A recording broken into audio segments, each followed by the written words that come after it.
مستمرين في مسائلنا لطلاب الشهادة السودانية. اليوم هنشوف القسم العلمي مسألة توافيق إثبات مكون من جزئين ألف وباء. أثبت عندنا في ألف نون قاف راء زايد نون قاف راء زايد واحد يساوي لنا نون زايد واحد قاف راء زايد واحد. ومن ثم استنتج أن عندنا في باء نون قاف راء زايد اثنين نون قاف راء زايد واحد زايد نون قاف راء زايد اثنين يساوي لنا نون زايد اثنين قاف راء زايد اثنين. الإثبات. نمسك الجزء الأول من المسألة وهو ألف. بما أن المسألة توافيق أحولها إلى مضاريب باستخدام القانون التوفيق. نون قاف راء بتساوي لنا مضروب العلم على مضروب العلم ناقص الدليل في مضروب الدليل.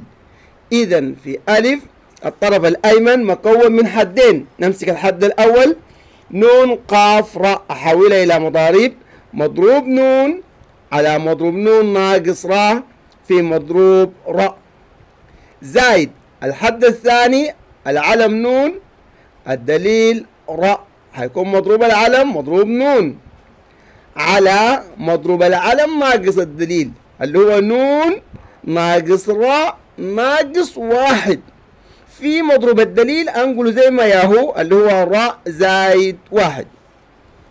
الخطوة الثانية أوحد المقامات. أختار من الحد الأول والحد الثاني المقام الكبير وأثبته.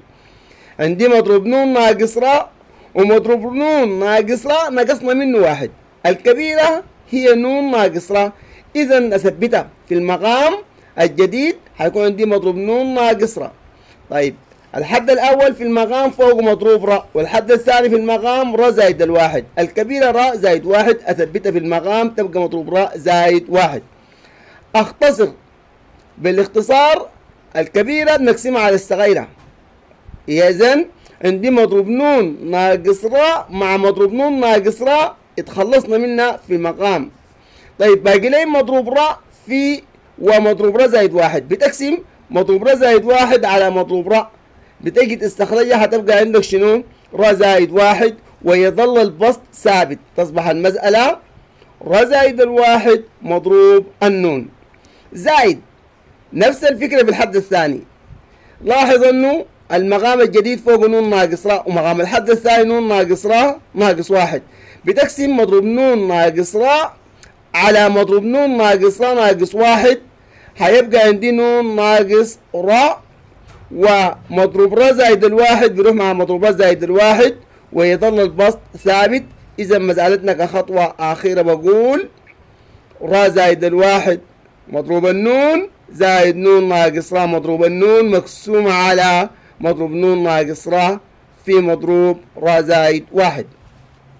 البسط به عامل مشترك استخرجه ألا وهو مضروب النون. بيصبح عندي المعاملات تصبح عندي في الحد الأول المعامل بتاعي راء زايد الواحد زايد الحد الثاني المعامل نون ناقص راء في مضروب نون.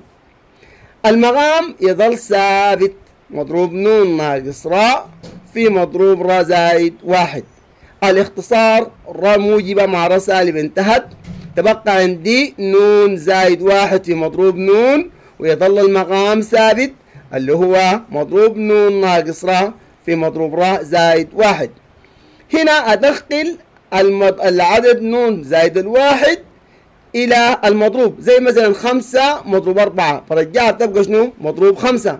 إذا هنا نون زايد الواحد الكبيرة تدخل داخل المضروب تبقى مضروب نون زايد الواحد. المقام ثابت مضروب نون ناقص راء في مضروب راء زايد واحد يساوي العلم نون زايد الواحد الدليل راء زايد الواحد. تصبح التوفيقة هي بيساوي لنا نون زايد الواحد قاف راء زايد الواحد. وده الجزء الأول من الإثبات. نجي للجزء الثاني. لاحظ الطرف الأيمن فيه نون قاف راء زايد 2 نون قاف را زائد الواحد زائد نون قاف را زائد 2. طيب هنا الحد اللي في النص ده 2 نون قاف را زائد 1 معناها مكررة مرتين، معناها مجموعة نفسها مرتين. حاجة أقوم أفكها كيف؟ بعملها نون قاف را زائد 1 ونون قاف را زائد 1. إذا تصبح عندي نون قاف را زائد نون قاف را زائد 1 زائد نون قاف را زائد 1 زائد نون قاف را زائد 2. خذ الحدين الأوائل مع بعض والحدين الآخرات مع بعض وأرجع معي لألف. أرجع لألف. ألف ديت كيف؟ ألف ديت بطريقة سهلة جدا. قال ثبت التوفيق قاف. طيب زيد بما أن الاسم موحد أو العلم موحد زد العلم واحد، العلم موحد زد له واحد يبقى نون زائد الواحد. طيب الدليل ما موحد، خذ الدليل الكبير. نفذ نفس الكلام ده في القوس الأول ده، نفذ الكلام ده فيه. ثبت التوفيق زيد للعلم واحد نون زائد الواحد ثبت الدليل الكبير را زائد الواحد تبقى نون زائد الواحد قاف را زائد 1 زائد القوس الثاني نفس الفكرة، العلم موحد الفرق بين الدليلين واحد. ثبت التوفيق زيد للعلم واحد زيد للعلم واحد وثبت الدليل الكبير تبقى نون زائد الواحد قاف را زائد 2 دليل الكبير. طيب ارجع معي للخطوة دي ذاتها. العلم نون زائد الواحد في الحد الأول والعلم نون زائد الواحد في الحد الثاني ماله موحد تمام. توفيق قاف قاف نعم. الدليل را زائد الواحد ورا زائد 2 الفرق بيناتهم واحد. يقول ثبت التوفيق زيد للعلم واحد حسب شنو؟ حسب ألف. زيد للعلم واحد نون زائد 1 زائد 1 تبقى نون زائد 2 قاف. الدليل الكبير را زائد الواحد ولا را زائد 2؟ را زائد 2 يساوي لنا نون زائد 2 قاف را زائد 2.